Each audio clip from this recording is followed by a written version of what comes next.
The summer heat beat down mercilessly on Highway 27 as Maria Thompson drove home from her afternoon doctor's appointment. Her hand rested protectively on her swollen belly, now 7 months along with her first child. The air conditioning in her old Toyota barely kept up with the scorching afternoon sun, but she smiled anyway, thinking about the ultrasound pictures tucked safely in her purse. Red and blue lights suddenly flashed in her rearview mirror. Maria checked her speedometer. She was going exactly at the speed limit. Her heart rate picked up as she carefully signaled and pulled over to the side of the road, making sure to follow every rule she'd learned about traffic stops. Officer James Miller watched the Toyota pull over, his face set in a hard line. He'd been having a bad day, and something about the car had caught his eye. He couldn't quite say what, just that it didn't look right in this neighborhood. The fact that it was perfectly maintained and driven exactly at the speed limit only made him more suspicious. Following standard procedure, Maria kept her hands visible on the steering wheel. Through her side mirror, she watched the officer approach, noting his stiff posture and the way his hand rested near his weapon. She'd seen that body language before, and it made her stomach clench with anxiety. License and registration. Miller barked before he'd even reached her window fully. His tone made it clear this wouldn't be a pleasant interaction. "Yes, officer," Maria replied calmly, despite her racing heart. "My registration is in the glove compartment, and my license is in my purse. I'm going to reach for them now, if that's okay." Miller didn't respond, just watched with narrowed eyes as she slowly moved to get her documents. What he saw as defiance in her careful movements was actually the natural caution of a pregnant woman, but he wasn't interested in such details. "What are you doing in this neighborhood?" he demanded, scanning her license with exaggerated scrutiny. "I'm heading home from my doctor's appointment, sir. I live just 3 blocks from here." Maria kept her voice steady, though she could feel tears threatening. Her pregnancy hormones made it harder to maintain composure, but she knew she had to stay calm. "Doctor's appointment." Miller's tone dripped with disbelief. "At the private clinic up on Hill Street. That's a pretty expensive place." "I'm a high school teacher, sir. My insurance covers it." Maria felt the need to explain, even though she knew she shouldn't have to. Miller's face darkened. "Step out of the vehicle." "Officer, I'm 7 months pregnant. Is this really necessary? I haven't done anything wrong." Maria's voice trembled slightly. "I said, step out of the vehicle." Miller's voice rose sharply. His patience, thin to begin with, had evaporated completely. High above the escalating scene, hidden by advanced cloaking technology, a sleek spacecraft hung motionless in the afternoon sky. Inside, Commander First and their observation team watched with growing concern. They'd been monitoring Earth for decades, gathering data on human behavior and social evolution. "This incident matches pattern Delta 7, one observer noted, their multifaceted eyes shifting colors with distress. Commander First's appendages rippled with agreement. "Continue recording. This may be significant for the final evaluation." Back on the ground, Miller had reached through the window and was attempting to unlock Maria's door. "If you don't step out right now, you're resisting arrest." "Please," Maria begged, her hands protectively covering her belly. "My doctor said to avoid stress. I'll show you my appointment papers. They're right here in my purse." But Miller wasn't listening anymore. He yanked the door open with unnecessary force, his face contorted with anger. "Out. Now." What happened next would change everything. Not just for Maria and Officer Miller, but potentially for the entire human race. As Miller reached for Maria's arm, the air above them began to shimmer ever so slightly, unnoticed by both participants in the unfolding drama. The Galactic Council's observation team had seen enough. After centuries of watching and waiting, they were about to break their own prime directive of non-interference. Sometimes, they had learned, justice needed a little push from the stars. Aboard the hidden spacecraft, Commander First's control room hummed with quiet energy. The advanced alien technology made Earth's best computers look like children's toys. Multiple screens showed different angles of the traffic stop below, while others displayed data about both humans' vital signs, stress levels, and brain activity. Commander, the male human's aggression levels are rising dangerously, reported Observer Tom.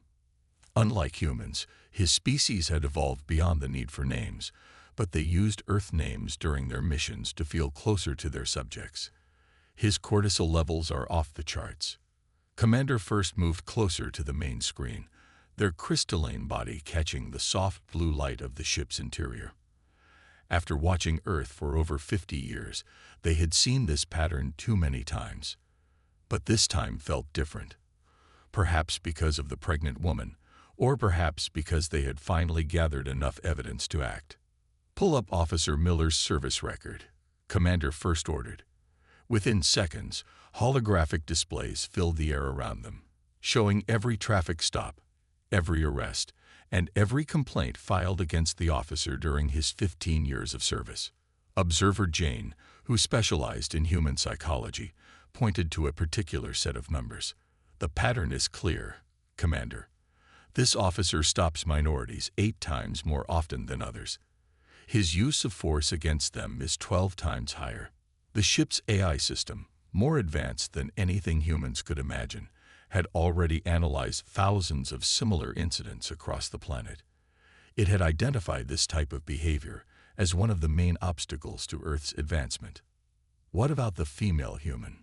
Commander first asked, their voice carrying the musical tones of their species. New displays appeared, showing Maria Thompson's life. They saw her teaching high school students, volunteering at local shelters, and working extra hours to help struggling students after school. The AI highlighted her positive impact on her community with glowing golden lines connecting her to hundreds of improved lives. "She represents the best of human potential," Observer Tom noted, while he gestured at Miller's display, where red lines showed the negative ripple effects of his actions through the community. Suddenly, all the monitors flashed red. Below, Officer Miller had grabbed Maria's arm roughly, trying to force her out of the car. The ship's sensors detected her elevated heart rate and the stress signals from her unborn child. "Enough," Commander first declared. Their voice, though quiet, carried the weight of authority earned over centuries of service. "Initiate Protocol 7 Alpha." The observation team moved with practiced efficiency. This would be only the 3rd time in Earth's history that they had directly intervened in human affairs. The last time had been during a nuclear crisis in the 1960s, when they had quietly disabled several missiles to prevent global destruction. "Time field activated," announced Observer Jane. Outside the ship, a subtle distortion spread through the air, slowing time to a crawl around the traffic stop. To any passing humans, it would look like a slight heat wave on the road. "Medical safety protocols engage," added Observer Tom. Their technology would ensure that both humans, especially Maria and her unborn child, would remain perfectly safe during what was to come. Commander first moved to the ship's central platform. Their crystalline form began to glow with internal light as they connected to the ship's systems. The Galactic Council requires clear evidence before accepting any species into the Federation. Today, we will test not just Officer Miller, but humanity's capacity for change. The observers watched as their commander initiated the sequence that would temporarily extract Officer Miller's consciousness.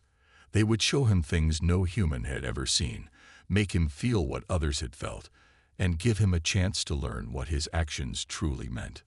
"Timeline calculations complete," the ship's AI announced. "We can proceed without disrupting the primary timeline." Commander first gave the final authorization. "Begin the extraction.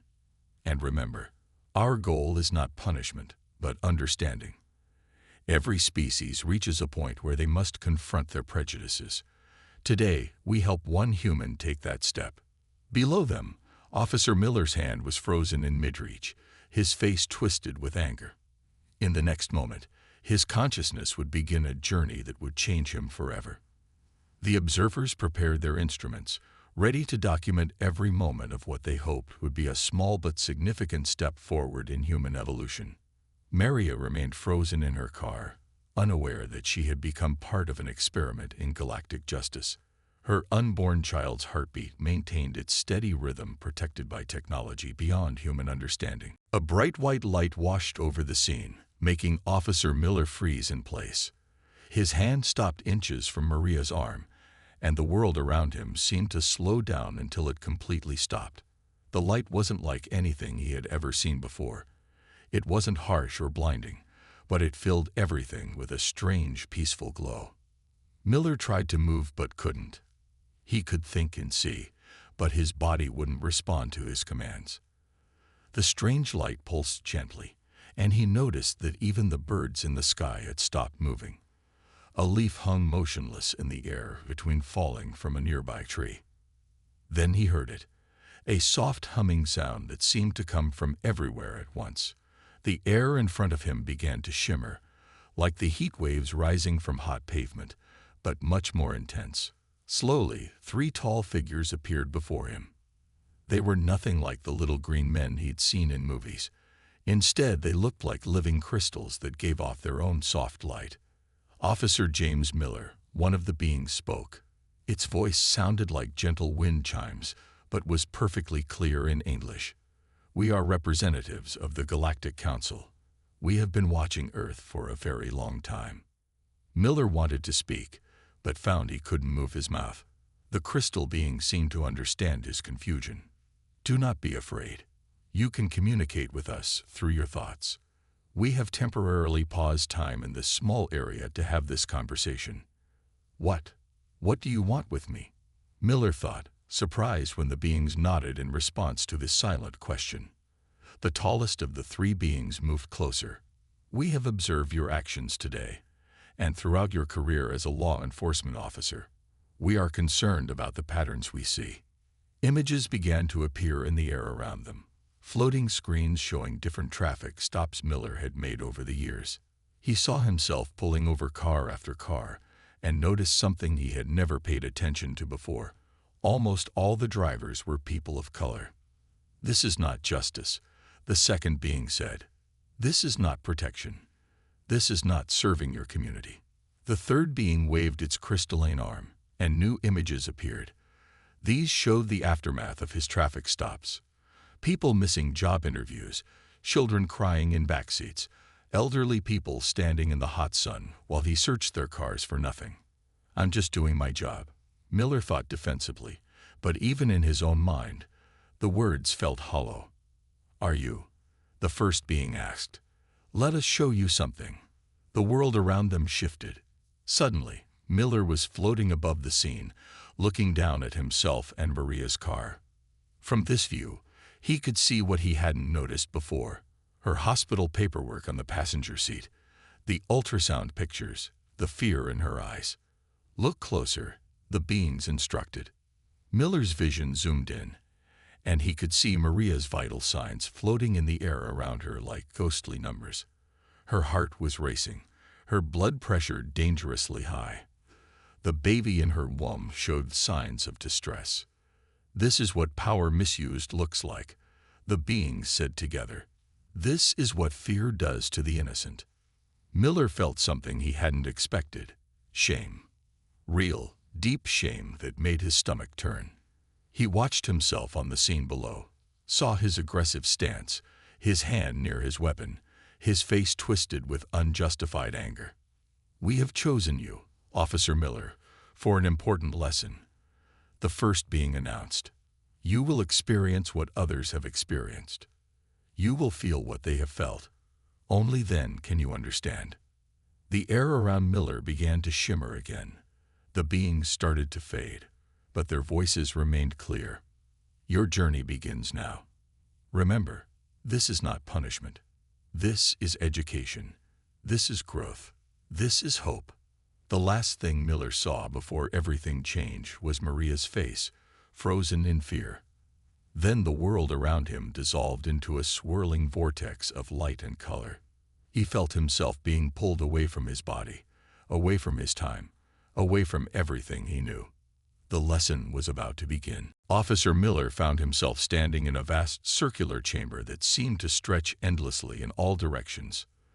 The walls, if they could be called that, were made of shifting light that changed colors like a gentle aurora. The floor beneath his feet was solid but seemed to be made of some kind of smooth, glowing crystal.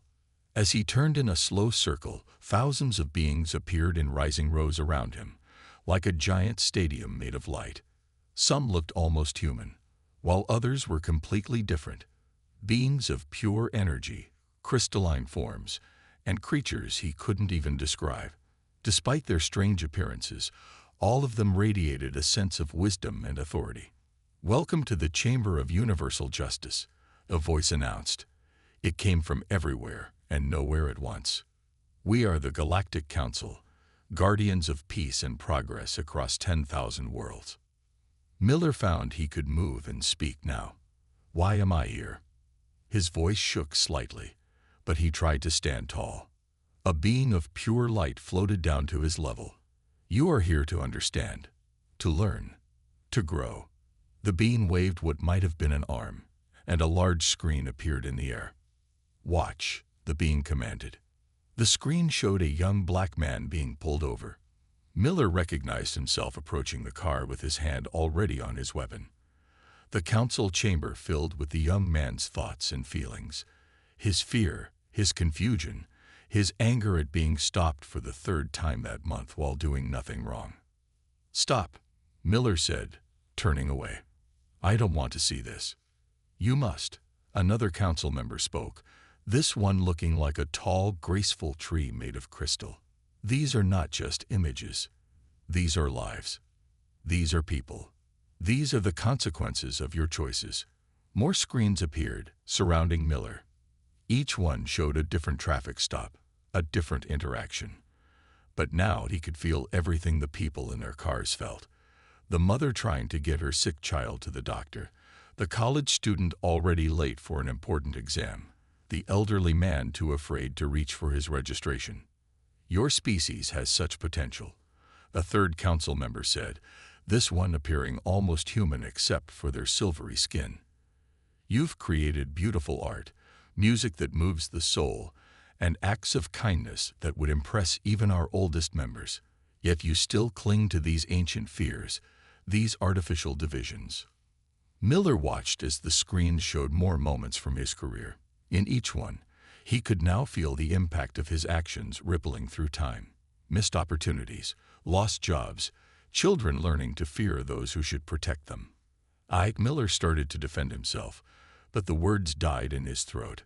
Seeing his actions from this perspective, feeling what others felt, made every excuse feel empty. The first being spoke again. "We have been watching Earth for centuries. We have seen great progress, but also great resistance to change. You, Officer Miller, represent both the problem and the potential solution." "What do you mean?" Miller asked, his voice barely a whisper. The chamber darkened, and new images appeared. These showed different police officers, ones who helped their communities, who treated everyone with respect, who made their cities safer through understanding and compassion. "This is what you could be," the council members said in unison. "This is what your profession should be. This is what humanity must become if it wishes to join the galactic community."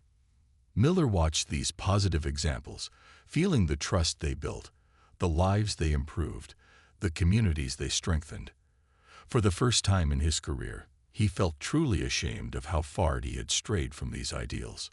"Your trial is not over," the council announced. "Next, you must walk in the shoes of those you have judged. You must feel their past, their present, their daily struggles. Only then can you understand the true weight of your actions." The chamber began to fade, and Miller felt himself being pulled into another vortex of light. The last words he heard from the council echoed in his mind. "Remember, Officer Miller, the greatest change often starts with a single heart opening to truth." The swirling lights settled, and Officer Miller found himself floating in what looked like a river of memories. Each memory glowed like a bubble around him, and inside each one, a scene from his life played out. But these weren't his memories, at least not from his perspective. "These are the echoes of your actions," the council's voice explained softly. "Watch, feel, understand. The first memory bubble surrounded him. He was suddenly a 12-year-old black boy, sitting in the back of his mother's car. Through the boy's eyes, he watched himself, Officer Miller, approaching the car with an angry look. He felt the boy's heart racing, felt his hands shaking as he watched his mother try to stay calm. "Mom," the boy whispered, "are we going to be okay?" Miller felt the mother's desperate attempt to sound confident. "Everything will be fine, baby. Just stay quiet and still." The scene changed. Now he was an elderly man, arthritic hands trembling as he tried to reach for his registration. Through the old man's eyes, he saw himself, Officer Miller, yelling, demanding he move faster. He felt the man's fear, his shame, his frustration at being treated like a criminal after 40 years of teaching at the local high school. Memory after memory surrounded him. In each one, he experienced the full impact of his actions from the other side. A pregnant woman, different from Maria, missing her doctor's appointment because he held her for an hour searching her car for drugs that didn't exist. A teenager, late for his college interview, watching his dreams slip away as Miller took his time writing a ticket for a taillight that wasn't actually broken. A father, trying to explain to his children why the police officer was being so mean when they hadn't done anything wrong. "Stop," Miller pleaded, overwhelmed by the emotions. "I get it. I was wrong." "No," the counsel's voice was firm but gentle. "You're beginning to understand, but there's more you need to see." The memory shifted. Now he saw the aftermath of his actions, a family meeting around their kitchen table, planning different routes to work and school to avoid passing through his patrol area. A mother teaching her young son how to act if he gets pulled over, hands visible. No sudden movements. "Yes, sir. No, sir. Don't argue even if you're right." A community meeting where people shared their stories of encountering him, mapping out which streets to avoid, warning newcomers about the racist officer who patrols Highway 27. Miller watched as his actions created ripples of fear and distrust that spread through entire communities. He saw children learning to fear the police before they could even read. He felt the weight of countless small injustices building into a mountain of hurt and anger. Your badge was meant to be a symbol of protection. The counsel spoke. Watch what it became instead. The final set of memories showed him the subtle changes in people when they saw his patrol car. The way their shoulders tensed, how their voices became carefully neutral, the relief in their eyes when he passed without stopping them, the warnings they texted to friends and family. "Be careful, Miller's on patrol today." These memories, the counsel continued, are not just about fear. They show how power, when misused, breaks the bonds of trust that hold communities together. Each time you let your prejudice guide your actions, you didn't just harm individuals, you damaged the very fabric of human society. Miller floated in the river of memories, unable to look away from the truth they showed. Every justification he had ever made for his actions crumbled in the face of this evidence. Your next step, the counsel announced, will be even more challenging. You will not just observe these lives, you will live them. Are you ready? Before Miller could answer, the memory bubbles began to swirl around him faster and faster. The last thing he heard was the counsel's voice. Remember, understanding comes not just from seeing the truth, but from feeling it in your heart. Back in the Grand Chamber of the Galactic Council, Officer Miller stood in the center, his uniform now feeling heavy on his shoulders. The weight of everything he had just experienced through others' memories pressed down on him like a physical force. Now, the council's main speaker announced, "You may speak in your defense." Miller opened his mouth, ready to fall back on his usual explanations. "I was just following procedure. Statistics show that certain areas have higher crime rates." Before he could finish, the air around him filled with floating numbers and charts. They showed the real statistics of his patrol area. The actual crime rates versus his arrest rates. The racial makeup of the community versus who he pulled over. The numbers tell a different story. A council member made of shifting blue lights said, "Look at your own data." Miller tried again. Listen, being a police officer is dangerous. We have to be careful. We have to protect ourselves. The chamber transformed. Suddenly, he was watching scenes from his own dashcam videos, but with added information floating in the air. Each person he had stopped was surrounded by glowing text showing their actual status: teacher, nurse, student, retired veteran. None had weapons. None had criminal records. Were you protecting yourself from Maria Thompson? Another council member asked. A pregnant teacher with a perfect driving record. You don't understand, Miller said, his voice getting desperate. On the streets, we have to make quick decisions. We can't always. He was cut off by a new series of images. These showed other officers in similar situations, handling them completely differently.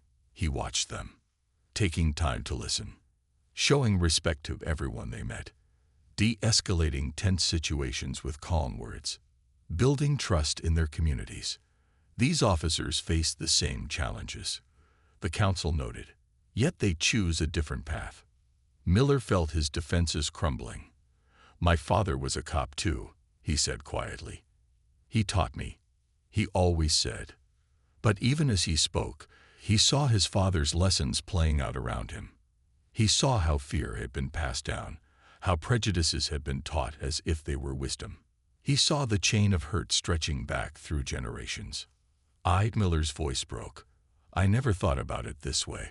The council chamber grew quieter, more intimate. The beam of blue light spoke again, its voice gentle. That is precisely the problem.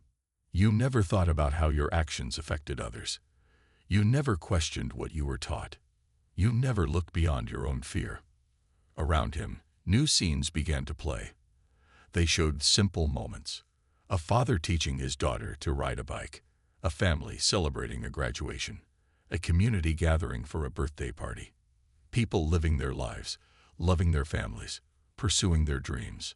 These are the people you swore to protect and serve, the council said. Not some of them. Not only the ones who look like you. All of them. Miller stood in silence, watching these ordinary moments of human life. For the first time, he truly saw what his badge was supposed to mean. Not power over others, but the responsibility to protect everyone's right to live their lives in peace. I was wrong, he finally said. The words came out quiet but clear. I've been wrong for a long time. The council members shifted, their lights pulsing gently. Admitting error is the first step, they said. But understanding must go deeper. Are you ready to experience what true change requires? Miller looked up at the thousands of beings watching him. In their alien faces, he saw something he hadn't expected. Not judgment, but hope. Hope that one person's change could spark something larger. Yes, he said firmly. I'm ready. The chamber began to fade again, but this time Miller didn't resist. He knew that whatever came next would be difficult, but necessary. The last words he heard from the council echoed in his mind. Remember, true justice begins with understanding, and true understanding often requires walking in another's shoes. The world spun around Officer Miller as the council's advanced technology began its work. Colors blurred, time shifted, and suddenly he wasn't himself anymore. He was someone else. Many someone else's, living different lives across different times. First, he was Michael, age 10, walking home from school. He felt the boy's happiness after getting an A on his math test, eager to show his mom. Then he saw a police car approaching slowly. Instantly, Michael's joy turned to fear. Miller felt the boy's heart racing as he checked that his school ID was in his pocket, remembering everything his parents taught him about looking non-threatening. Before he could process that experience fully, he shifted again. Now he was Linda, a 45-year-old nurse, driving home after a 12-hour night shift. Red and blue lights flashed behind her. As she pulled over, Miller felt her exhaustion turn to dread. Through her eyes, he watched an officer approach with his hand on his weapon, even though she had done nothing wrong. The transitions came faster now, each experience burning itself into his consciousness. He was David, a college student being pulled from his car and handcuffed in front of his dorm because he matched a description. He was Mrs. Anderson, an elderly teacher, listening to her grandchildren ask why the police officer was so mean to Grandma. He was Robert, a military veteran with 2 tours of duty, being ordered to lay face down on the ground during a routine traffic stop. Each life he lived showed him a different perspective, a different kind of pain, a different form of fear. But they also showed him strength. Parents teaching their children to be proud of who they are, despite a world that often feared them. Communities coming together to protect and support each other. People maintaining their dignity and humanity even when treated as less than human. The experiences weren't all negative. He also lived through moments of joy, love, and triumph. A father watching his daughter graduate from medical school. A family celebrating their first home purchase. A community gathering for a block party, sharing food and laughter. But even in these happy moments, he felt the constant awareness, the need to be careful, to be perfect, to avoid drawing the wrong kind of attention. Then came the most powerful experience of all. He became Maria Thompson again, but this time from her birth until the present. He felt her childhood dreams, her determination to become a teacher, her joy at helping students learn. He experienced her excitement when she found out she was pregnant, her careful preparation for the baby, her pride in doing everything right. Then he felt her fear when she saw his patrol car in her mirror. He lived through the terror of being pregnant and vulnerable, facing an angry officer who saw her only as a threat, never as a human being. As each experience ended, the counsel's voice spoke softly in his mind. This is not just history. This is not just statistics. These are lives. These are people. This is humanity. The transformations continued, but now they showed him something else. Possibilities. He experienced life as officers who had chosen a different path. An officer who knew everyone on his beat by name, who helped kids with their homework, who made people feel safer just by being there. A police chief who transformed her department by emphasizing community connection over confrontation. A rookie officer who took the time to listen, to understand, to serve his community with respect and compassion. Finally, the experiences began to slow. Miller felt himself returning to his own body, but he was changed. Every life he had lived, every perspective he had gained, had left its mark on his soul. The council's chamber reappeared around him, but it looked different now. The beams of light seemed warmer, more approachable, or perhaps he was the one who had changed. "Do you understand now?" they asked. Miller nodded, unable to speak for a moment.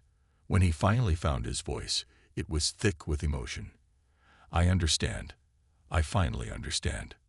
"Then you are ready to return," the council said. "Remember these experiences.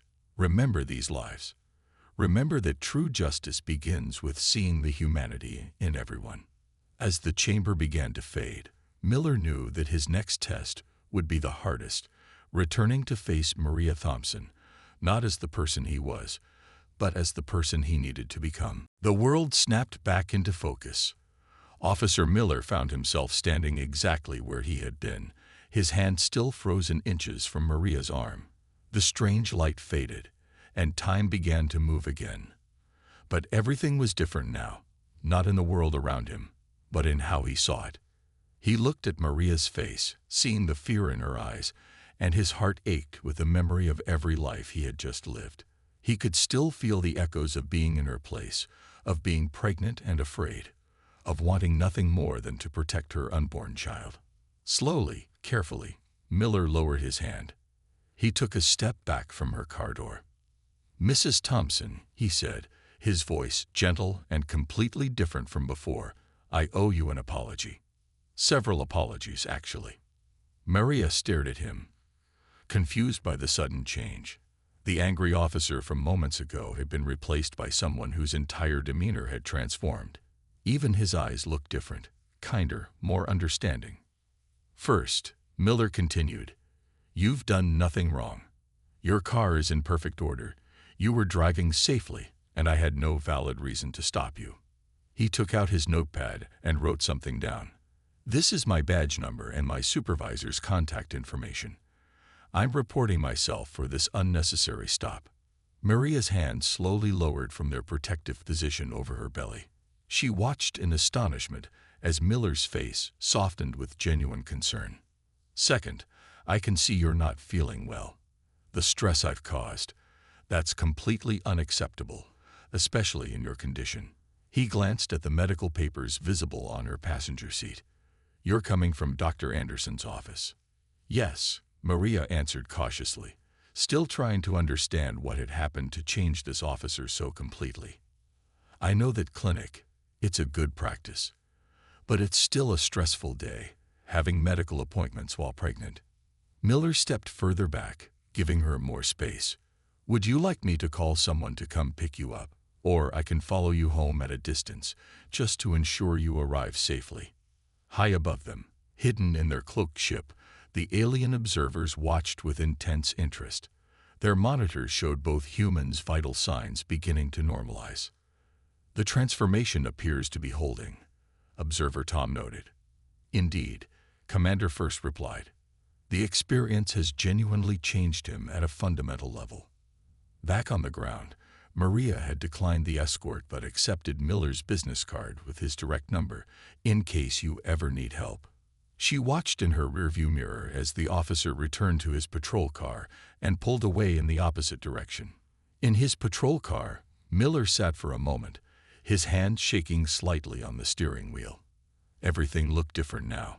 The streets, the people walking by, even his own reflection in the mirror. He picked up his radio. Dispatch, this is Unit 247. Go ahead, 247. I need to report myself for an unauthorized traffic stop and request a meeting with the supervisor when my shift ends. His voice was steady and clear. Also, please mark me out of service for 30 minutes. I need to write up a complete incident report. Copy that, 247. Everything okay? Miller looked up at the sky, wondering if the beings who had changed his life were still watching. Yes, he said finally. Everything's going to be okay. He pulled into an empty parking lot and took out his notebook. At the top of the page, he wrote, Incident Report, Unauthorized Stop, and Proposed Changes to Department Policy. Below that, he began listing everything he had learned, everything that needed to change. As he wrote, a slight shimmer in the air above his car went unnoticed. The alien observers had seen enough. In their ship's log, they recorded, Subject shows genuine transformation. Recommend continued observation of long-term effects. Possibility of positive ripple effect through local law enforcement community. Hi. Miller didn't know about the log entry, but he did know one thing. Tomorrow would be different. Every traffic stop, every interaction, every moment of his job would be different. Because now he understood. Now he remembered. Now he saw. 3 months later, the corner coffee shop near Highway 27 was buzzing with its usual morning crowd. Maria Thompson sat at a small table, her hands wrapped around a cup of decaf tea, her pregnancy now in its final weeks. She was meeting with several community members to discuss recent changes in their neighborhood. I still can't believe it, said Mr. Roberts, an elderly man who had lived in the area for 40 years.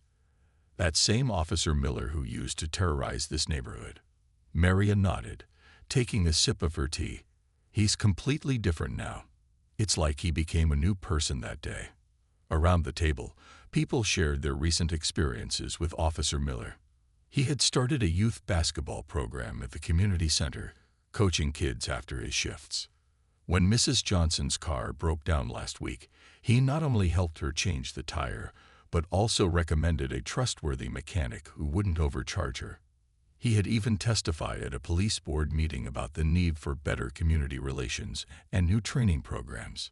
High above the coffee shop, invisible to human eyes, the alien observation team continued their monitoring. The changes have exceeded our expectations, Observer Jane noted, watching the gathering below. The ripple effects are spreading. Commander First's crystalline form glowed with satisfaction. Sometimes, changing one heart can change an entire community. Back in the coffee shop, the door chimed as Officer Miller himself walked in. The room didn't go quiet with fear like it used to. Instead, several people waved hello, and a few kids running past high-fived him. He bought his coffee and approached Maria's table. "Mrs. Thompson," he said with a respectful nod. "How are you feeling?" "Much better, thank you," she replied, genuinely smiling at him. "We were just talking about the changes in the neighborhood." Miller sat down when they invited him. "I submitted another report yesterday," he told the group. "The department is reviewing our traffic stop procedures. They're considering implementing some of the new training programs I suggested." "What made you change?" a young man at the table asked. "I mean, if you don't mind me asking." Miller looked thoughtful, glancing briefly at the sky. "Let's just say I had an experience that helped me see things differently. Very differently." In their ship, the observers recorded his words. "Should we reveal ourselves to more humans?" Observer Tom asked. "We could create more transformations." Commander First's response was firm. "No, humanity must find its own path, but sometimes they just need a little perspective." The coffee shop conversation continued. Miller shared his plans for a community oversight committee, while others suggested ways to build better relationships between police and residents. Maria felt her baby kick and smiled, thinking how different the world already felt from that day 3 months ago. Her child would be born into a neighborhood that was changing for the better. As the morning went on, more people joined the discussion. Different voices, different experiences, different perspectives, but all focused on building something better together. Miller checked his watch and stood up. "Time for my shift," he said. "But remember, my door's always open. Any concerns, any ideas, any problems, just let me know." As he walked to his patrol car, he remembered something the Galactic Council had told him. True change isn't just about one moment. It's about every choice you make afterward. He started his patrol, driving the same streets he had driven for years. But now he saw homes instead of targets, families instead of suspects, a community instead of a battlefield. High above, the alien observers prepared their final report. Earth status update. While challenges remain, isolated interventions show promising results. Recommend continued observation with minimal interference. Human capacity for positive change. Confirmed. Note: Subject James Miller demonstrates that when humans truly understand each other, they can transform not just themselves but their entire communities. Recommendation for Earth's eventual admission to the Galactic Federation. Hopeful. The ship's cloaking device hummed softly as they prepared to move to their next observation point. Below them, life continued, changed in small but significant ways by one ordinary traffic stop that had become something extraordinary. The end.